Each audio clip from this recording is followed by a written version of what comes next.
Hey, this is Gary with Dolly. I'm going to show you how to change out the swivel bearings on a Power Plus motorized dolly. You're going to need a socket and ratchet. 1 1/16" deep socket is best, but if you don't have that, you can use something like this. This is actually 1 1/8" wrench. This is a ball hitch wrench, so it's a size too big, but it will work. Another good tool to have is a stake, which you can use, you can put inside the fork here and use it to hold the assembly steady so that you can turn the nut. So you're going to loosen this nut counterclockwise, and then once it gets loose enough, I can switch to my ratchet and continue taking this off. This is a lock nut with nylon inside of it, so it's pretty tight all the way until it comes off. Now when you take these off, make note of what kind of washers you have underneath, because that's going to be really important when you put it back together.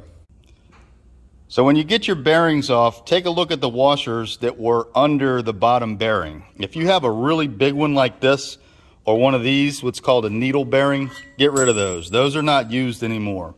Now that we've upgraded to heavier duty bearings, these are the only ones that we use. There'll be at least one of these on top of the top bearing and one on the bottom of the bottom bearing. If you count extra of these on one side, that means your dolly has been shimmed. We use these as shims. So let's say on one side there's only 2, but on the other side there's 4. That means you need to add 2 extra washers to that particular side to shim it properly. If you don't do this, when you pull the dolly back, one of your swivel wheels is going to want to hover when you're on a perfectly flat surface. Now, sometimes these bearings will fall right out when you take it apart. Other times you may have to kind of tap them out. You can also try to get under them and pry with a flathead screwdriver. I like to just go through the middle and tap them until they come out. And this is what we call a flange bearing. This is what we're going to replace. So let's assume these are our new bearings. They're going to go in here. Some of the times these bearings will fall right in and need to be held in place. Other times you'll have to actually knock them into place. Just be careful. You don't want to hit on these too hard. Especially when you're pushing them in, you don't want to hit on this part too hard. If you hit them really hard with a hammer, you could potentially break the bearing.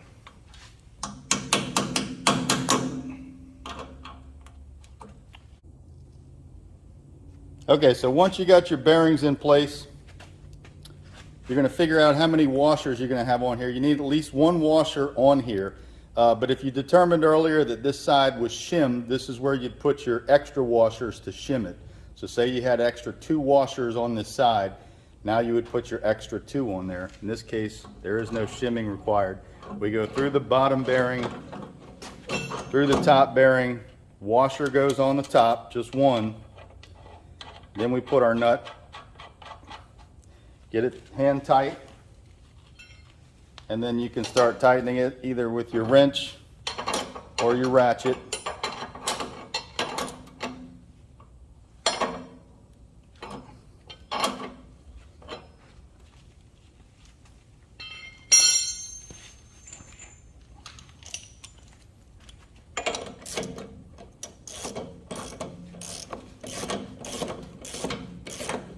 Now, as you start to get it tight, you need to slow down. You don't want to over tighten this. If you tighten this 1 turn too much, you can really pinch these bearings and you can break the flange or you can mess up the bearings.